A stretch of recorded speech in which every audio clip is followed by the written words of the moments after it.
Hey, and welcome back to RaceViews. So today we have a TT, and this time trial was part of the Project Echelon Omnium in Wisconsin, and this took place last weekend, which was the 11th of August. So before this, we had a circuit race, which was around 42 miles or so. And so, we had maybe like an hour break in between, and it was, go hard for that and then go hard for this one for one lap. So this time trial was around it was just over 5 miles, like 5.1 miles.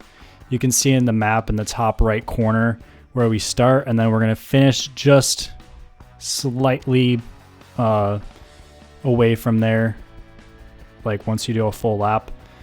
So in this race views, I just want to talk about, what my strategy was, how to, get the best bang for your buck when you're in a Merckx style TT, which is what this is. And for those of you who don't know, a Merckx style TT is essentially no aero equipment. So you can't have a time trial bike, you can't have clip-on aero bars, you can't have a time trial helmet, the teardropped. You can have like a aero road helmet. Everything you have has to be road legal. So skin suits are road legal, so you're allowed to use those. But anything else, it has to be a standard road bike. You can't have like a disc wheel or anything like that. So I like that. I like the Merckx style because I don't have a TT bike, so when I'm doing TTs without that are not Merckx style, I'm at a severe disadvantage. And at this level, a severe disadvantage with equipment means you get like last place. So one tip I have is, even in Merckx style, you need to try to be as aero as you can. So you can see my fingers like over the top right now, and that's because I'm resting my forearms on my top of my handlebars to try to like mimic the aero bar position without aero bars. So I switch between that position and just resting my arms on the hoods. And then in the corners, I'll go in the drops just so I have a little bit more control and can then, torque the handlebars to sprint out of the corners. So coming into turn one, this was probably the most tricky corner of the race. And you can see how the course is open. So I'm not allowed to go on the left side of the road. You have to, follow the yellow line rule, it's called. Obviously there's no yellow line, but they put those cones up so you know where to go. And just take the apex of the turn, go over it a little bit, but that's expected. That's why I have people standing there to stop cars. And then once I get out of that turn, I just sprint to get back up to power. So essentially, you have an idea with a power meter of like what you can hold. And power meters in time trials have actually been like kind of controversial, at least not controversial, but the pros, like Tom Dumoulin, I'm pretty sure in the Tour this year, the last stage that he won, stage 20 at the time trial, he didn't use a power meter or a heart rate monitor. He just like went off field and just went like as hard as he could go. And I kind of tried to do that, just like not look at it. Like I glanced down every once in a while to make sure I wasn't, doing, 200 something watts, how I was a couple seconds ago. But I knew that like the kind of average power I wanted to hold was around like 350 or so watts. And, I knew I could do that. One part I always struggle with time trials is just trying to figure out like what your projected time should be. And once you can figure that out, you can project like how many watts you should hold. So, sometimes it helps to like gauge it by talking to some people, like fellow racers, like, hey, what's the course record? What are you aiming to get? Stuff like that. And then you can kind of base your time around what you think you can do. So talking or just like eavesdropping before this race, I heard the course record was around 11 minutes. So I was aiming from anywhere from around there to like 12 and a half minutes maybe. I ended up finishing in 12 minutes. And again, you can see me sprinting out of those corners just to keep the pace up high. And then I just settle back into my my rhythm at the watts I wanted to hold. And I kind of started off this one a little bit too hard. At this point, it's about halfway through, so I'm, dropping the watts a little bit to try to recover and then go hard again at the end. I end up averaging, or my normalized power was like 360 something. And I'll post all the stats at the end of this video, but another tip for time trialing is not try to cross the road as much. So it doesn't really matter as much when you are, you have a double yellow line rule. But if you keep like crossing the road from the left to the right to the left to the right, you lose a little bit of time every time you do that. And that goes for time trials and breakaways too, because you may hold the most speed going wide and then coming back in. But then if you have to go wide again for the next turn, now you just went in for no reason, if that makes sense. So if it's a right-hand turn, you go from the outside of the road to the apex, and then you go back to the outside of the road.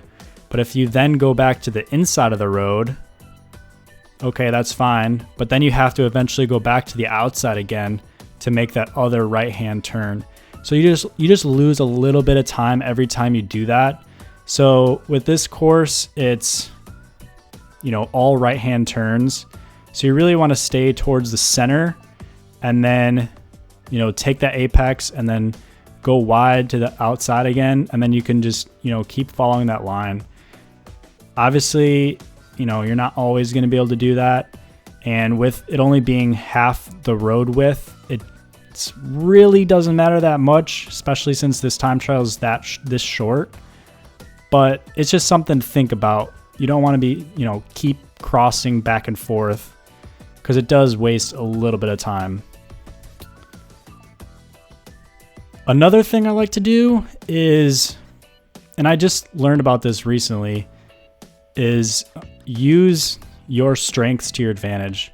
So I always thought it was like, crucial to just drill it up the hill, which I'm kind of drilling it, but I'm holding something back because my strength is really the downhill, since I'm a little bit heavier than some other guys. So if you're a lighter rider, like you weigh less, and you're like kind of a climber, it might be beneficial for you to drill it on the uphill and then chill a little bit on the downhill, because you're going to gain the most advantage over the heavier riders by using your strength of going uphill. And that's going to give you a better time. My strength is going downhill, so you can see I'm 33 miles per hour on this downhill stretch, and just trying to get as much speed out of this downhill as I can. So biggest gear and just like goes hard, and then on the uphill kind of chill a little bit.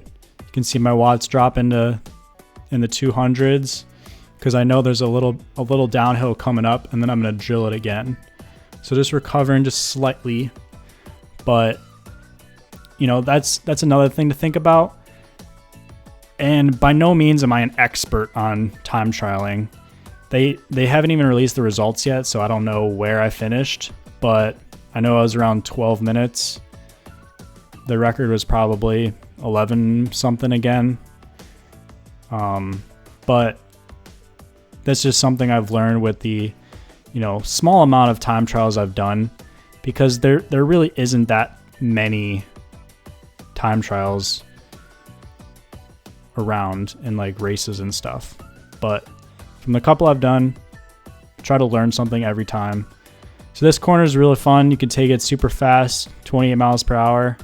And then again, just drilling it out of there, just get back up to speed. And, you know, we're really coming on the home stretch right now. So I'm just going as hard as I can. I'm blowing up a little bit, but that's just, you know, you want to be blowing up at the end of a time trial. You want to go as hard as you can go, and then the time you reach that line, you really want to be like, you know, heart rate maxed, deep in the red zone, just so you can, you know, squeeze that little bit of extra time back. But yeah, this was a super fun course. The pavement was nice. It was hot. I think it was around 90s. So it was really hard to just get enough water down, especially after racing for 2 hours before this. It was really important to just, you know, try to get as much water down and electrolytes as you can after that race so you can have the power in this time trial. And then coming into this last corner, it was a little bit tricky because it was, you know, there was a little pothole on that edge, and then it's straight up. So now I'm just, you know, going as hard as I can, and you know, I'm in the saddle right now actually, and then get out the saddle and just try to squeeze as much power out of my legs as possible. But I definitely was blowing up right here. I'm just like, oh gosh, and then I try to give it another kick, and that guy that just passed by on the left, he's like, go, go, go. So I'm like, all right, I'm almost there, just gotta kick it. And then I kind of blow up and I'm like, no, kick again. So yeah, and then we made it to the end here. So it was super fun. You know, again, you can see my watts on the screen right now and my average speed and all that cool data. And the ride is also linked in the description below to Strava, and you can check it out. But yeah, it was really fun. Wasn't too upset with my time or anything, but you know, I try to learn something every time, and I think I did this time trial. So yeah, we'll just apply it to the next race. So I hope you guys enjoyed this. Hope you guys learned something. Comment down below anything you might have learned from this episode, and so I'll see you in the next video.